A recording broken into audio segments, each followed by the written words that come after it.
Jessica, you kind of involved in similar areas in Africa, is that right?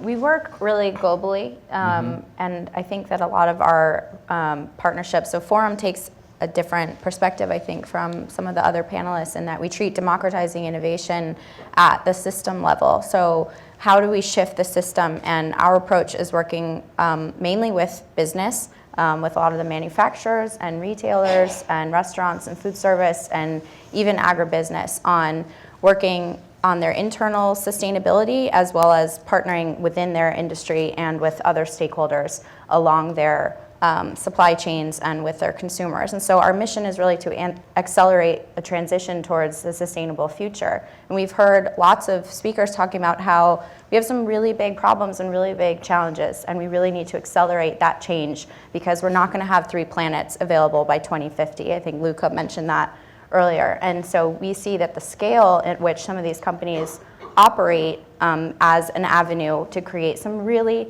massive change. And so Unilever, for example, is the world's biggest purchaser of palm oil, and I think it's currently 60% of their palm oil is sourced sustainably, and they're on track to have 100% sustainably sourced by 2020. And at the end of 2014, 96% of the world's palm oil was sourced sustainably, and that was due in part to a really big player having a really big influence over the rest of the industry.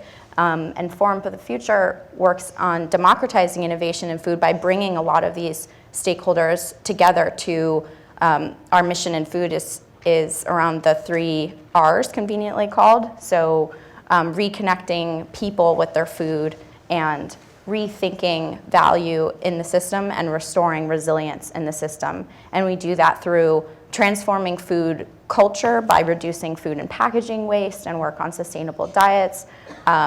We do that through maximizing nutritional outcomes by improving food security, but also reducing environmental impacts. And finally, this concept of sustainable value networks, which I think is most applicable to democratizing innovation because it's changing the traditional lens of linear supply and value chains to networks. The world is about networks and relationships and two-way information sharing and not just take, make, use, and waste our food. And so looking at things as a network, I think, has a tremendous potential to really democratize innovation in the food system. And we've demonstrated this through a project in the tea sector called Tea 2030 that is about creating a sustainable future for tea. And we brought together the biggest tea buyers, producers, certifiers like the Rainforest Alliance and Fair Trade.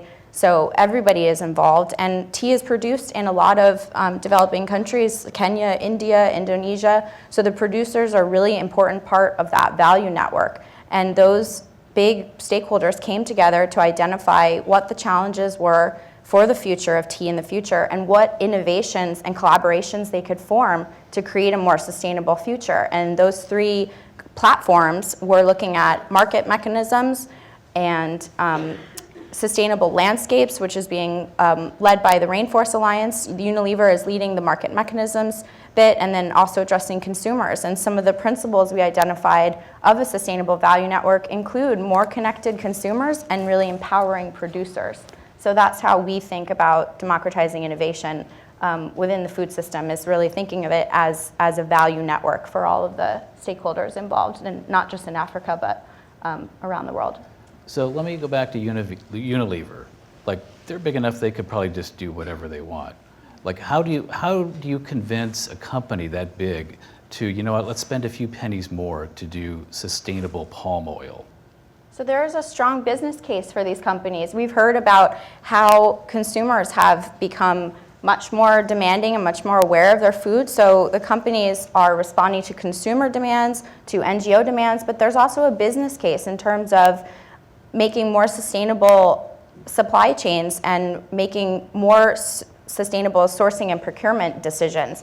They're susceptible to the same things some of the small farmers that we're talking about, and in many cases they may not source directly from small farmers but may source from a cooperative of small farmers. So their supply chains are at risk from water shortages and climate change and extreme weather events, and so there's a business case for them, and they see the imperative to strategically prepare for the future and create a more sustainable business and change their model. So it's not necessarily all from consumer and NGO demand, but actually internally changing the way they operate.